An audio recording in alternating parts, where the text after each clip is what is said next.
শ্রী চৈতন্য ভাগবত আদিখণ্ড পঞ্চম অধ্যায়। তীর্থ পর্যটক ব্রাহ্মণকে শ্রী চৈতন্য মহাপ্রভুর কৃপা প্রদান। এই অধ্যায়ে বর্ণনা করা হয়েছে যে শ্রী জগন্নাথ মিশ্র ও শশীমাতা বাইরের বাইরে বসে আছেন। শ্রী জগন্নাথ মিশ্র বিশ্বম্বরকে ঘর থেকে একটি গ্রন্থ আনার জন্য আদেশ করলেন। মহাপ্রভু ঘরে প্রবেশ করছেন। হঠাৎ নপুরের রুনুঝুনু শব্দ শুনতে পেলেন। তারা চিন্তা করছেন, শিশু পুত্রের পায়ে তো কোনো নপুর নেই, তাহলে কোথা থেকে এই শব্দ আসছে? মহাপ্রভু গ্রন্থ নিয়ে পিতার হাতে দিয়ে অন্যত্র খেলতে চলে গেলেন। তখন মিশ্রবর ঘরে প্রবেশ করে ব্রজ, বজ্র, চক্র, গদা, পদ্ম আদি চিহ্নযুক্ত চরণ চিহ্ন দেখতে পেলেন। তাড়াতাড়ি শশীদেবীকে পায়েস রান্না করতে নির্দেশ দিলেন, কারণ গৃহদেবতা শ্রী দামোদর শিলা অবশ্যই গৃহে ভ্রমণ করছেন, তাকে পায়েস নিবেদন করবেন। এরকম অদ্ভুত লীলা মহাপ্রভু করেছেন। একদিন এক তীর্থ পর্যটক গোপাল ভক্ত ব্রাহ্মণ শ্রী জগন্নাথ ভবনে এসে উপস্থিত হলেন। মিশ্রবর যথাচিত সম্মান প্রদর্শন করে ব্রাহ্মণকে উত্তম আসন প্রদান করলেন। তারপর তার পরিচয় জানলেন। এইভাবে ব্রাহ্মণের ইচ্ছাক্রমে মিশ্রবর রান্নার যাবতীয় উপকরণ ব্রাহ্মণকে দিলেন। ব্রাহ্মণ ভোগ রান্না করে গোপালকে নিবেদন করে ধ্যান করতে শুরু করলেন। এমন সময় গৌর গোপাল এসে সেই ভোগান্ন এক গ্রাস খেয়ে নিলেন। তা দর্শন করে ব্রাহ্মণ হাই হাই করতে লাগলেন। মিশ্রবর পুনরায় ব্রাহ্মণকে রান্না করতে অনুনয় বিনয় করলেন এবং পুত্রকে অন্যত্র পাঠিয়ে দিলেন। ব্রাহ্মণ পুনরায় রান্না করে ভোগ নিবেদন করেছেন, কিন্তু একই ঘটনার পুনরাবৃত্তি হলো। মিশ্রবর এই ঘটনায় অত্যন্ত ক্ষুব্ধ হয়ে নিমাইয়ের প্রতি তর্জন গর্জন করতে লাগলে ব্রাহ্মণ মিশ্রকে শান্ত করে বললেন, আজকে অন্ন বিধাতা লেখেন নাই, অতএব তিনি ফলমূলই গ্রহণ করবেন। সেই সময় শ্রী বিশ্বরূপ সেখানে এসে উপস্থিত হন। তার অপরূপ লাবণ্য দর্শন করে ব্রাহ্মণ অতি অভিভূত হয়ে যান। মিশ্রবর ব্রাহ্মণকে তার বড় পুত্রের পরিচয় প্রদান করেন। সেই বিশ্বরূপ অমৃতময় বাক্যে ব্রাহ্মণকে পুনরায় রান্না করতে অনুরোধ করেন। ব্রাহ্মণ রাজি হন এবং রান্না করেন। অনেক রাত্রি হয়েছে। জগন্নাথ মিশ্র শিশুপুত্রকে ঘরে আটকে রেখে দরজায় পাহারা দিচ্ছেন, কিন্তু মহাপ্রভুর মায়ায় সকলেই ঘুমিয়ে পড়েছেন। ব্রাহ্মণ যখন ভোগ নিবেদন করে গোপালের ধ্যান করেছেন, তখন মহাপ্রভু অলক্ষিত এসে ভোগান্ন গ্রহণ করলেন। ব্রাহ্মণ হাই হাই করল, কিন্তু কেউ শুনতে পেলেন না। শ্রী চৈতন্য মহাপ্রভু তাকে চতুর্ভুজ রূপ দর্শন করালেন। প্রতিজন্মে এই ব্রাহ্মণ মহাপ্রভুর দাস, তাকে তার পূর্ব জন্মের কথা স্মরণ করালেন, কিন্তু এই ঘটনা প্রকাশ করতে নিষেধ করলেন। সেই ব্রাহ্মণ নবদ্বীপে বাস করতে লাগলেন এবং প্রতিদিন নিজ প্রভুর দর্শনে যেতেন। শ্রী শশী ও জগন্নাথ মিশ্র গৃহের ভিতরে নূপুরধ্বনি শ্রবণ ও অপূর্ব পদচিহ্ন দর্শন। জয় জয় ভক্ত প্রিয় প্রভু বিশ্বম্বর, ধ্বজ ব্রজাঙ্কুশ পদ মহামহেশ্বর। হেন মতে আছে প্রভু জগন্নাথ ঘরে, অলক্ষিতে বহুবিধ প্রকাশ করে। একদিন ডাকি বলে মিশ্র পুরন্দর, আমার পুস্তক আনবাব বিশ্বম্বর। বাপের বচন শুনি ঘরে ধাইয়া যায়, রুনুঝুনু করিয়ে নপুর বাজে পায়। মিশ্র বলে কোথা শুনি নপুরের ধ্বনি, চতুর্দিকে চাই দুই ব্রাহ্মণ ব্রাহ্মণী। আমার পুত্রের পায়ে নাহি কোন পুর, কোথায় বাজিল বাদ্য নপুর মধুর। কি অদ্ভুত দুই জনে মনে মনে গণে, বচন না স্ফুরে দুই জনের বদনে। পুঁথি দিয়া প্রভু চলিলেন খেলাইতে, আর এক অদ্ভুত দেখে গিয়ে গৃহের মাঝেতে। সব গৃহে দেখে অপরূপ পদ ছিন্ন, ধ্বজ ব্রজ অঙ্কুশ পতাকাদি ভিন্ন ভিন্ন। আনন্দিত দুহে দেখি অপূর্ব চরণ, দুহে হইলা পুলকিত সজল নয়ন। পাদপদ্ম দেখি দুহে করে নমস্কার, দোহে বলে নিস্তার জন্ম নাহিয়ার। মিশ্র বলে শুনো বিশ্ব রূপের জননী, ঘৃত পরমান্ন রান্ধহ আপনি। ঘরে যে আছেন দামোদর শালগ্রাম, পঞ্চগব্যে কর সকালে করাম তার স্নান। বুঝিলাম দেহ ঘরে ভুলেন আপনি, অতএব শুনিলাম নপুরের ধ্বনি। এই মতে দুইজনে পরম হরিষে, শালগ্রাম পূজা করে প্রভু মনে হাসেন। মহাপ্রভুর তীর্থ পর্যটক ব্রাহ্মণের প্রতি কৃপা প্রদর্শন। আর এক কথা শোনা পরময় অদ্ভুত, যে রঙ্গ করিলা প্রভু জগন্নাথ সুত। পরম সুকৃতি এক তথ্যিক ব্রাহ্মণ, কৃষ্ণের উদ্দেশ্য করে তীর্থ পর্যটন। সরক কর গোপাল মন্দির করে উপাসন, গোপাল নবদ্য বিনা না করে বোজান। দৈবে ভাগ্যবান তীর্থ ভ্রমিতে ভ্রমিতে, আসিয়া মিলিল বিপ্রপ্রভুর বাড়িতে।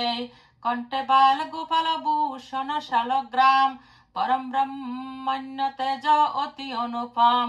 নিরবধি মুখে বিপ্র কৃষ্ণ কৃষ্ণ বলে, অন্তরে গোবিন্দ রসে দুই চক্ষু ডুলে।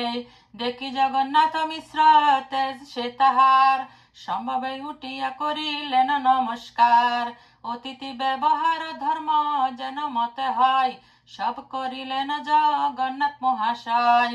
আপনে করিয়া তান পাদ প্রক্ষালন, বসিতে দিলেন আনি উত্তম বস আসন।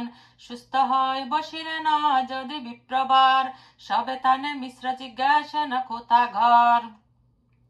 বিপ্র বলে আমি উদাসীন দেশান্তরী, চিত্তের বিক্ষেপে মাত্র পর্যটন করি। প্রণতি করিয়া মিশ্র বলেন বচন, জগতের ভাগ্য সে তোমার পর্যটন। বিশেষত আজি আমার পরম সৌভাগ্য, আজ্ঞা দেহ রন্ধনের করি গিয়া কার্য। বিপ্র বলে কর মিশ্র যে ইচ্ছা তোমার, হরিষে করিলা মিশ্র দিব্য উপহার। রন্ধনের স্থান উপাস করি ভালো মতে, দিলেন সকল সজ্জা রন্ধন করিতে। সন্তোষে ব্রাহ্মণ বর করিয়া রন্ধন, বসিলেন কৃষ্ণের করিতে নিবেদন। সর্বভূত অন্তর্যামী শিশতি নন্দন, মনে আছে বিপ্রেরে দিবেন দর্শন। ধান মাত্র করিতে লাগিল বিপ্রবর, সম্মুখে আইলা প্রভু শ্রীগৌর সুন্দর। ধুলাময় সর্বঙ্গ মুক্তি দিবম্বর, অরুণা নয়ন কর চরণ সুন্দর। হাসিয়া বিপ্রের অন্ন লইয়া শিকরে, এক গ্রাস খাইলেন দেখে বিপ্রবরে। হায় হায় করে ভাগ্যবন্ত বিপ্র ডাকে, অন্ন চুরি করিলে চঞ্চল বালকে। আসিয়া দেখন জগন্নাথ মিশ্রবার, ভাত খায় হাসে প্রভু শ্রীগৌর সুন্দর। কোদে মিশ্র ধারিয়া যায়েন মারিবারে, সম্ভ্রমে উঠিয়া বিপ্র ধরিলেন করে। বিপ্র বলে মিশ্র তুমি বড় দেখি আজ্য, কোন জ্ঞান বালকের মারিয়া কি কার্য। ভালো মন্দ জ্ঞান যার তাকে মারি তারে, আমার শপথ যদি মার উহারে। দুঃখে বসিলেন মিশ্র হস্তে দিয়া শিরে, মাতা নাহি তুলে মিশ্র বচন না স্ফুরে। বিপ্র বলে মিশ্র দুঃখ না ভাবিহ মনে, যেদিন যে হবে তাহা ঈশ্বর সে জানে। ফলমূল আদি গৃহে যে তাকে তোমার, আনি দেহ আজি তাহা করিব আহার। মিশ্র বলে মোর যদি থাকে বৃত্ত জ্ঞান, আর বার পাক কর দেহি করি দেয় স্থান। গৃহে আছে রন্ধনের সকল সম্ভার, পুনঃ পাক করে তবে সন্তোষ আমার। বলিতে লাগিলা যত ইষ্ট বন্ধুগণ, আমার সভা চাহি তবে করহ রন্ধন। বিপ্র বলে যে ইচ্ছে তোমার সভাকার, করিব রন্ধন সর্বথায় পুনর্বার। হরিষ হইলা সবে বিপ্রের বচনে, স্থান উপাস করিলেন সবে ততক্ষণে। রন্ধনের সজ্জানে দিলেন তরিতে, চলিলেন বিপ্রব রন্ধন করিতে। সবাই বলেন শিশু পরম চঞ্চল, আর বার পাচে নষ্ট করে সকল। রন্ধন ভোজন বিপ্র করেন যাবৎ, আর বাড়ি লয়ে শিশুরা তাবৎ। তবে শশী দেবী পুত্র কুলে তো লইয়া, চলিলেন আর বাড়ি প্রভুরে লইয়া। সব নারীগণে বলে শোনো রে নিমাই, এমত করিয়া কি বিপ্রের অন্ন খায়। হাসিয়া বলেন প্রভু শ্রীচন্দ্র বদনে, আমার কি দোষ বিপ্র ডাকিলায় আপনে। সবে বলেন এ নিমাই ডাঙ্গাতি, কি করিবা এবে যে তোমার গেল জাতি। কোথাকার ব্রাহ্মণ কোন কুলকে বাছিনে, তার ভাত খায় জাতি রাখিবা কেমনে। হাসিয়া কহেন প্রভু আমি যে গোয়াল, ব্রাহ্মণের অন্ন আমি খাই সর্বকাল। ব্রাহ্মণের অন্নে কি গোপের জাতি যায়, এত বলি হাসিয়া সবারে প্রভু চাই। ছলেনি স্তত্ব প্রভু করে নবাখান, তথাপি না বুঝে কেহন হেন মায়াতান। সবাই হাসেন শুনি প্রভুর বচন, বক হইতে এরিতে কাহার নাহি মন। হাসিয়া যায় না প্রভু যে জনার কোলে, সেই জন আনন্দ সাগর মাঝে বুলে। সেই বিপ্র পুনর্বার করিয়া রন্দন, লাগিলেন বসিয়া করিতে নিবেদন। ধ্যানে বাল গোপাল ভাবেন বিপ্রবার, জানিলেন গৌরচন্দ্র চিত্তের ঈশ্বর। মহিয়া সকল লোক অতি অলক্ষিতে, আইলেন বিপ্রস্থানে হাসিতে হাসিতে। অলক্ষিতে এক মুষ্টি অন্ন লইয়া করে, খাইয়া চলিল প্রভু দেখে বিপ্রবরে। হাই হাই করিয়া উঠিল বিপ্রবার, ঠাকুর খাইয়া ভাত দিল এক রর। সম্ভ্রমে উঠিয়া মিশ্র হাতে বাড়ি লইয়া, ক্রোধে ঠাকুরের হইয়া যাই ধাওয়াইয়া। মহাভয়ে প্রভু পলাইলা এক ঘরে, ক্রোধে মিশ্র তাকে পাছে তজ্জ গজ্জ করে। মিশ্র বলে আজি দেহ কর তোর কার্য, থোর মতে পরম অবোধ আমি আজ। হেন মহাচোর শিশু কার ঘরে আছে, এত বলি ক্রোধে মিশ্র ধাই প্রভু পাছে। সবে ধরিলেন যত্ন করিয়া মিশ্রে, মিশ্র বলে আজি মারিম ওহারে। সবে বলেন মিশ্র তুমি তো উদার, ওহারে মারিয়া কোন সাধুত্ব তোমার। ভালো মন্দ জ্ঞান নাহি উহার শরীরে, পরময় বুধ যে এমন শিশু মারে। মারিলেই বা মারিলে কোন বা শিখিবে হেন নয়, স্বভাবে শিশুর চঞ্চল মতি হয়। আথে বেতে আসি সেই তত্ত্বিক ব্রাহ্মণ, মিশ্রের ধরিয়া হাতে বলেন বচন। বালকের নাহি দোষ শোনো মিশ্র রায়, যেদিন যে হবে তাহা হইবারে চায়। আজের কৃষ্ণ অন্য নাহি লিখে নয় আমারে, সবে এই মর্ম কথা কহিল তোমারে। দুঃখে জগন্নাথ মিশ্র নাহি তোলে মুখ, মাথা হেট করিয়া ভাবেন মনে দুঃখ। হেন এই সময়ে বিশ্বরূপ ভগবান, সেই স্থানে আইলেন মহাজ্যোতির ধাম। সর্বাঙ্গে নিরুপম লাবণ্যের সীমা, চতুর্দশ ভুবন নাহিক উপমা। স্কন্দে যজ্ঞ সূত্র ব্রহ্ম তেজ মূর্তিমত্তা, মূর্তিভেদে জন্মিলায় আপনি নিত্যানন্দা। সর্বশাস্ত্রের সদা স্ফুরে জিব্বায়, কৃষ্ণ ভক্তি ব্যাখ্যা মাত্র করে সদায়। দেখিয়া অপূর্ব মূর্তি তত্ত্বিক ব্রাহ্মণ, মুগ্ধ হইয়া এক দৃষ্টে চাহে ঘন ঘন।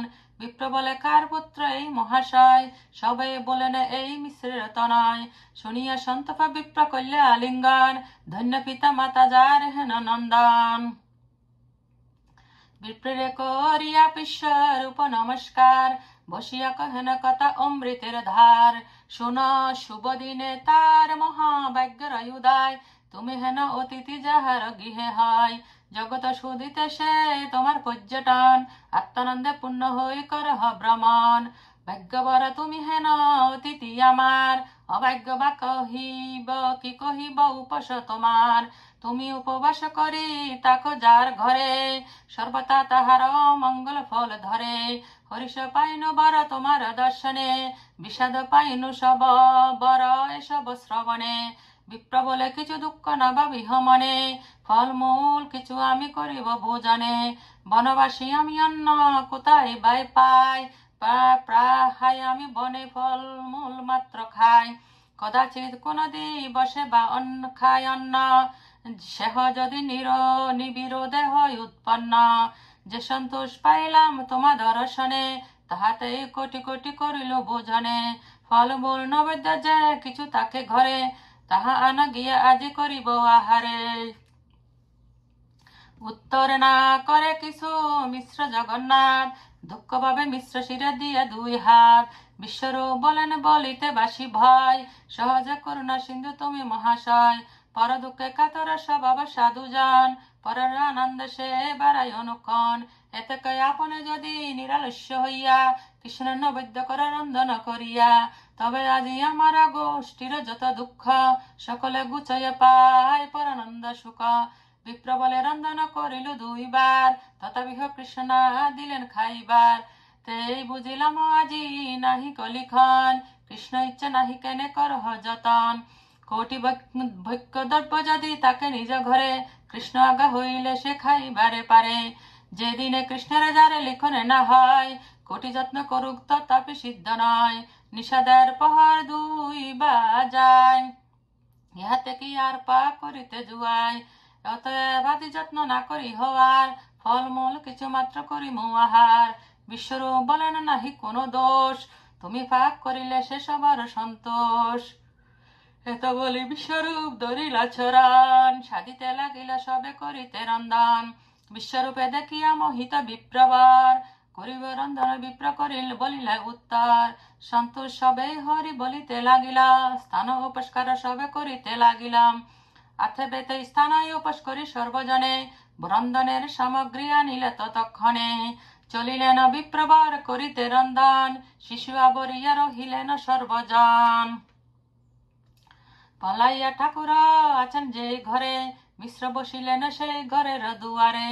সবাই বলেন বান্দা বাহির দুয়ার, বাহির হইতে যেন নাহি পারে আর।